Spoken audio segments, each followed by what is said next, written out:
Oke Kak, terus motivasi Kakak buat ikutan program ini apa?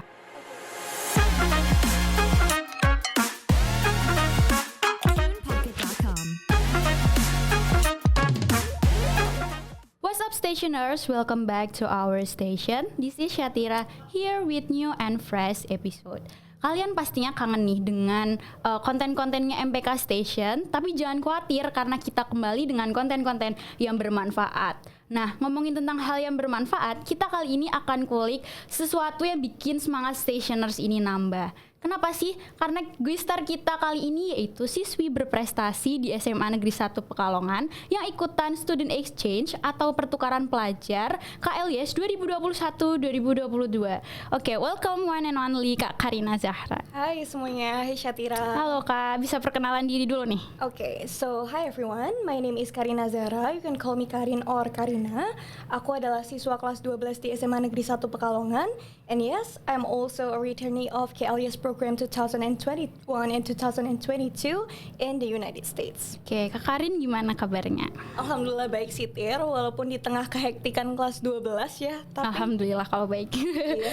Oke, Kakak bisa nih jelasin sama stationers yang di rumah yang lagi nonton program KLIS itu apa sih Kak? Oke, aku akan jelasin secara singkat aja ya. Jadi program KLIS atau Canada Luger Youth Exchange and Study adalah program beasiswa penuh yang diberikan pemerintah Amerika Serikat kepada pelajar-pelajar SMA di negara-negara yang mayoritas penduduknya itu Muslim. Nah, apa sih tujuan dari program ini? Jadi tujuan dari program ini adalah untuk menjembatani pemahaman antara orang-orang Amerika dengan orang-orang di negara tersebut. Gitu sih, Tir. Oke Kak, terus motivasi Kakak buat ikutan program ini apa?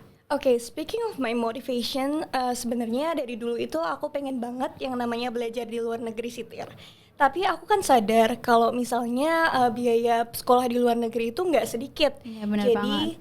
karena aku pengen yang gratisan, waktu itu aku SMP nih cari-cari di internet nih kayak beasiswa belajar ke luar negeri. Terus mulai dari situ aku nemu blog salah satu alumni KLIS dan dari situlah aku tahu program KLIS ini.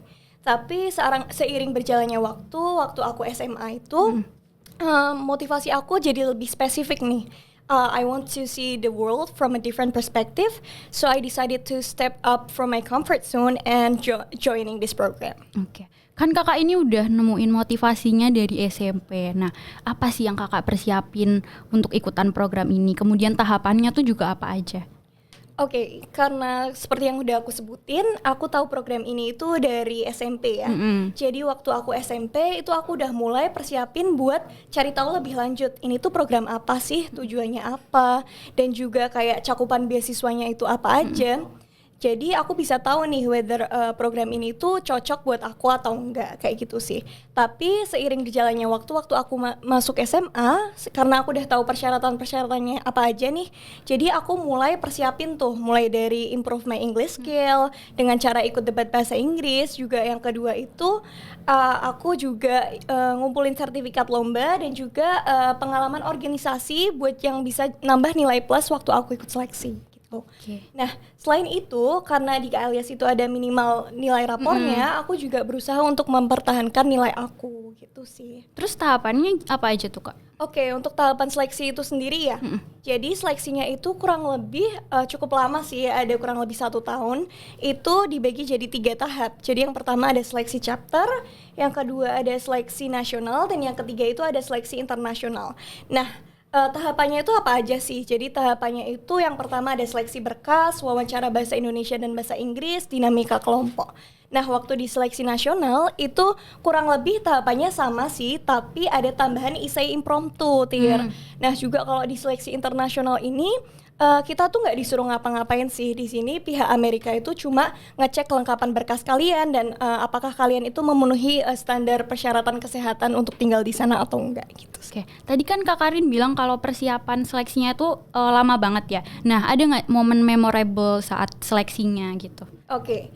Karena seleksinya itu cukup panjang ya, jadi selama seleksi ini rasanya itu kayak naik roller coaster gitu sih, Tir. Tapi momen memorable aku itu waktu aku ikut seleksi nasional. Jadi di sana itu anak-anak yang lolos seleksi chapter dikumpulin jadi satu untuk mengikuti yang namanya seleksi nasional. Jadi di situ itu aku ketemu orang-orang hebat dari seluruh penjuru Indonesia. Jadi notabene-nya itu prestasi mereka itu ada yang udah pernah exchange ke Turki, terus ada yang udah pernah dipanggil ke Jerman karena dia itu waktu SD udah nulis buku. Bayangin deh. Dan juga dia main-main. Minimal sertifikat yang mereka punya itu ya kayak OSN tingkat nasional gitu, Tir. Jadi aku di sana itu ngerasa kayak ya ampun, aku cuma remaja terginang gitu kan ya. Tapi kakak di posisi sekarang ini pastinya juga hebat banget sih kak. Makasih. Tapi dari situ kenapa aku pilih itu sebagai momen memorable aku, karena dari situ aku belajar untuk nggak terus-terusan compare aku sama orang lain. Jadi kayak just focus on myself. Dan dari tahapan seleksi itu aku juga belajar buat memanage ekspektasi aku sih gitu. Kan tadi udah seleksi nih, kemudian gimana perasaan kakak pas tahu kalau kakak keterima dan bakalan pergi ke Amerika? Okay, so this is kind of funny, soalnya jadi pengumuman finalis KLIS itu waktu diumumkan 80 peserta yang akan berangkat ke Amerika Serikat itu di tanggal 17 April 2021, Tir. Nah, sedangkan aku ulang tahun di tanggal 12 April 2021. Wow. Jadi kayak waktu itu I wish nothing for my birthday present except keterima KLIS ini, dan alhamdulillah 5 hari setelahnya itu diumumkan dan aku keterima. Jadi kayak awalnya kan itu suratnya panjang banget ya undangannya. Terus aku baca tuh banyak sekali kan kata-katanya. Dicek lagi. Iya, keterima nggak ya? Kayak takutnya salah kan. Tapi alhamdulillah keterima. Hadiah terbaik ya. Best birthday present ever sih. Oke, terus menurut kakak pengalaman apa aja pas kakak udah di Amerika yang didapat?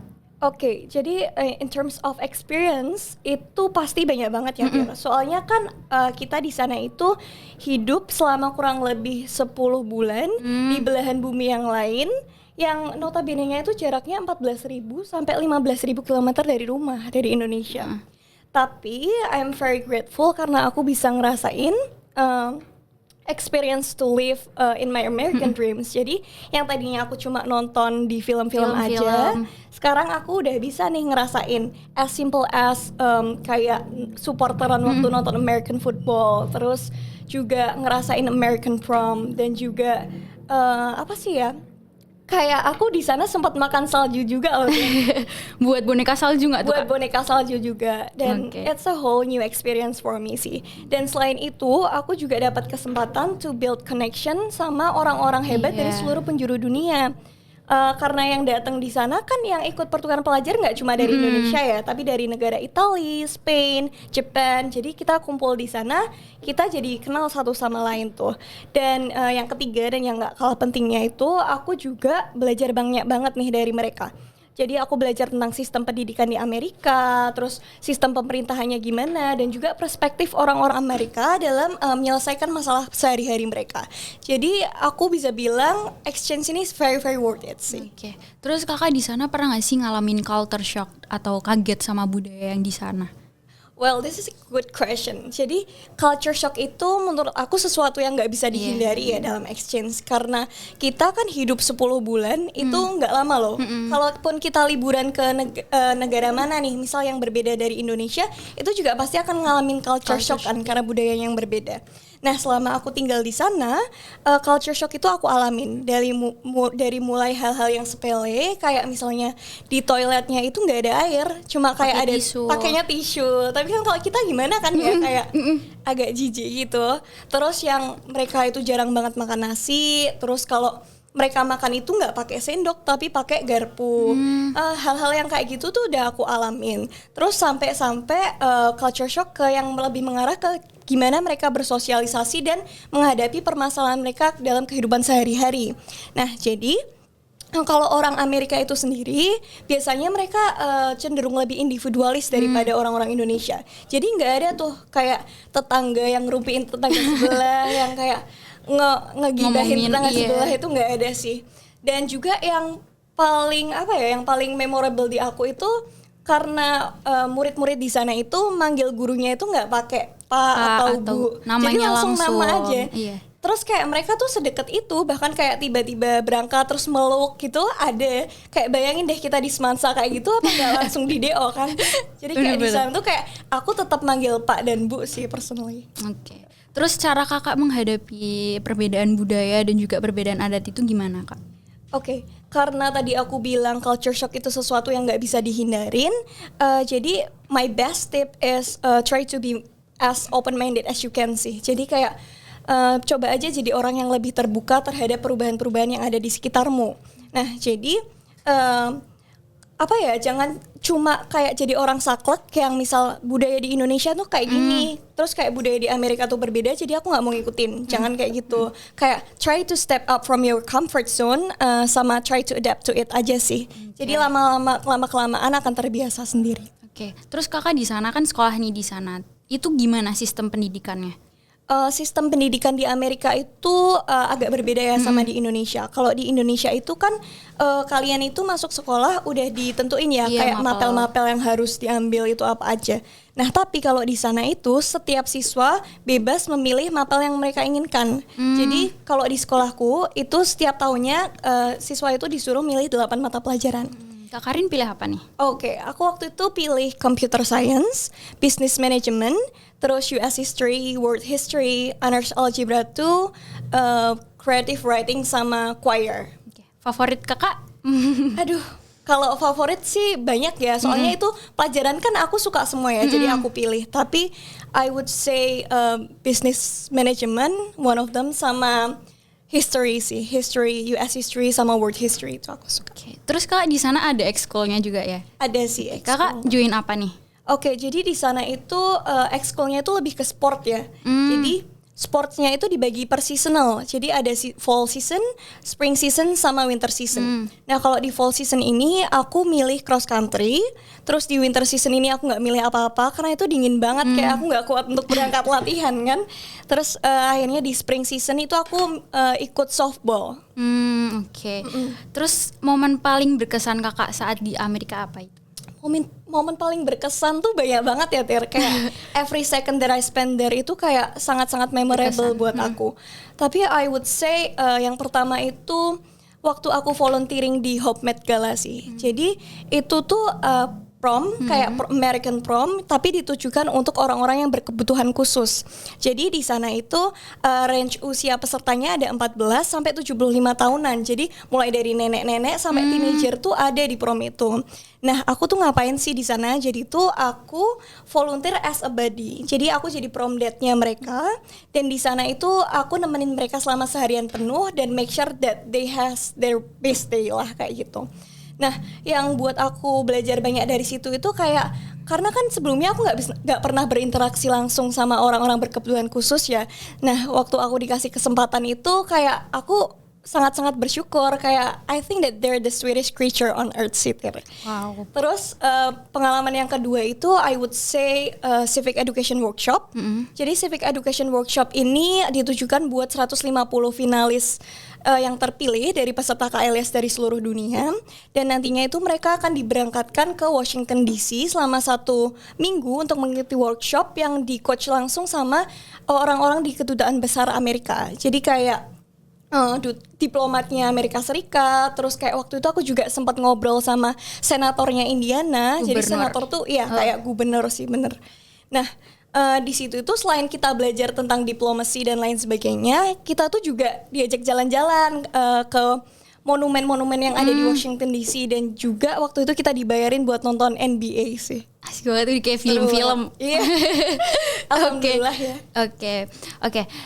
Sesi selanjutnya nih kita di Station Talk with ini juga ada gamenya. Nah, game kali ini kita bakalan main True or False, Kak. Oke. Jadi buat yang belum tahu, jadi True or False ini nanti aku akan memberikan statement atau pernyataan. Nanti kakak bisa jawab ini tuh true or false statement. Jangan susah-susah ya pertanyaannya. Aduh. Oke. Statement number one is sistem pemerintahan Amerika menggunakan Republik Federal. True. Yeah, this is true. Yeay. Selanjutnya. Alhamdulillah nggak malu-maluin. Yeah. Terus yang kedua, patung Liberty adalah buatan seniman Amerika. Aduh, nggak tahu ya. False maybe? Iya, karena patung Liberty itu buatan seniman Prancis, Kak. Jadi nanti itu patungnya tuh nanti dikirim per potong gitu ke Amerika. Wah, jangan dicontoh ya, aku nggak tahu. Nggak apa-apa. Ibu kota Amerika adalah New York. Salah, false. Ya, because ibu kota Amerika Washington DC. Jumlah negara bagian Amerika ada 50. True. Iya, sesuai di benderanya ada bintangnya. Beasiswa KLIS bertujuan menjembatani pemahaman dan saling pengertian antara masyarakat negara-negara dengan populasi muslim yang signifikan dengan masyarakat Amerika Serikat. True. Ya, tadi yang udah dijelasin sama Kak Karin ya. Bendera Amerika Serikat dirancang oleh anak SMP. True. Ya, this is true. Minum air putih langsung dari air keran di Amerika berbahaya. False. Oke, Kak Karin cobain juga minum pakai di keran. Jadi di sekolah-sekolah itu dispensernya itu adalah tap water. Jadi kayak kalian minum langsung aja di kerannya itu. Langsung aman. kayak minum dari gini. Kayak itu ada keran terus mulut kamu di situ. Tapi bisa refill pakai botol juga sih. Oke. Harvard University merupakan universitas pertama di Amerika Serikat. True. Ya, tuh Kak Karin banyak trunya, keren banget deh. Belum ada yang salah ya? Enggak, keren banget. Lasisi. Enggak kok Kak. Oke, wait. Kak, aku tadi penasaran kan kakak di sana ini mayoritas apa minoritas Muslim di sana? Aku di sana jelas minoritas sih, kan? apalagi di kota aku itu kota kecil gitu. Jadi aku placement Kota aku. apa itu? Placement aku selama di sana itu di Bluffton, Indiana. Jadi itu sekitar 30 menit dari Fort Wayne, Indiana. Jadi Fort Wayne itu salah satu kota besar. Kota besarnya. Iya, di sana itu aku minoritas kan. Aku satu-satunya orang Muslim dan satu-satunya yang pakai kerudung di kota itu. Jadi di sana itu nggak ada masjid-masjid gitu, Tir. Nah, pengalaman aku sebagai minoritas itu menurut aku ini sangat sangat memorable juga sih. Soalnya aku bisa ngerasain gimana susahnya kalau aku mau beribadah. Soalnya kan nggak ada musola kecil-kecilan gitu ya. Terus kalaupun mau wudhu itu kakinya harus dinaik-naikin ke wastafel juga kan. Terus kalau di sekolah itu untungnya BK aku itu ngizinin aku buat sholat di salah satu kantor yang ada di office-nya sekolah gitu sih. Jadi aku masih bisa sholat. Kakak pas hari raya di sana nggak? Iya, waktu hari raya aku di sana. Aku izin cerita sedikit ya. Jadi waktu aku hari raya di sana itu nggak ada libur hari raya di US. Jadi itu bukan hari libur resmi lah istilahnya kayak gitu. Nah waktu aku lebaran di sana itu aku kan perlu sholat id ya. Jadi aku sholat id di Fort Wayne yang tadi kota besar itu. Aku sholat itu di lapangan futsalnya kayak gitu. Di situ aku ketemu orang-orang Muslim yang ada di Fort Wayne karena kan Fort Wayne itu kota besar jadi popularitas Muslimnya itu lebih banyak. Nah di situ aku juga ketemu orang-orang Indonesia dari Semarang loh. Wow. Jadi kayak tetangga gitu kan. Nah setelah aku sholat id itu aku harus kembali lagi ke sekolah soalnya kan bukan libur resmi ya, jadi nggak diizinkan buat liburan. Tapi di sana itu orang-orang Muslim yang asli Amerika mereka itu ada campaign, jadi setelah sholat id itu mereka bersama-sama itu istilahnya meliburkan diri gitu loh. Jadi biar mendesak pemerintah Amerika buat jadiin hari Id itu hari libur gitu sih. Oke Kak, ini terakhir Kakak bisa kasih tips buat stationers di rumah yang mungkin juga pejuang beasiswa dan juga ingin keluar negeri juga nih kayak Kak Karin. Aduh.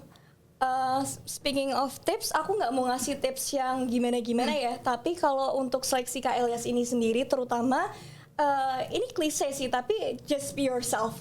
Dan gimana ya, soalnya aku ngelihat teman-teman aku itu mereka pada hebat di bidang mereka masing-masing.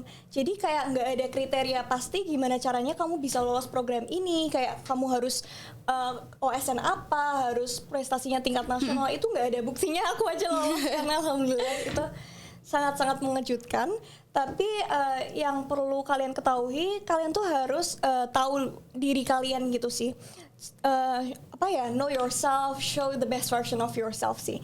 Jadi kalian harus tahu apa kekurangan dan kelebihan kalian. Jadi kalian bisa fokus untuk memperbaiki kekurangan kalian dan menunjukkan kelebihan kalian.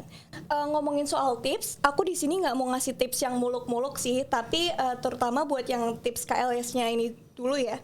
Jadi just be the best version of yourself sih. Soalnya di sini itu aku ngeliat teman-teman aku itu nggak ada yang kriteria pasti loh gimana mereka bisa diterima. Jadi ada yang bakatnya di nulis, terus ada yang bakatnya di tari, ada yang bakatnya di akademik, itu beda-beda. Jadi kayak ya udahlah kayak kalian know yourself sama show the best version of yourself aja kayak gitu. Terus buat tips pertukaran pelajarnya itu sendiri, the best tips is be curious and learn as much as you can sih. Soalnya di sana itu kesempatan kalian buat explore diri, coba sesuatu yang baru itu banyak banget ya, kayak yang nggak ada di Indonesia itu ada kesempatannya di US. Jadi kayak maksimalin aja waktumu di sana, jangan terlalu terikat sama orang-orang yang di rumah lah, nanti malah jatuhnya homesick kan ya. Jadi kayak enjoy aja 10 bulan di sana itu nggak lama kok. Jadi gitu sih. Oke, semoga tadi yang udah disampaikan sama Kak Karin ini bisa bermanfaat buat stationers yang lagi nonton. Terima kasih ya Kak Karin. Sama-sama. Udah menempatkan waktunya untuk datang di MPK Station. Oke, jangan lupa juga buat kalian like and subscribe MPK Station. See you.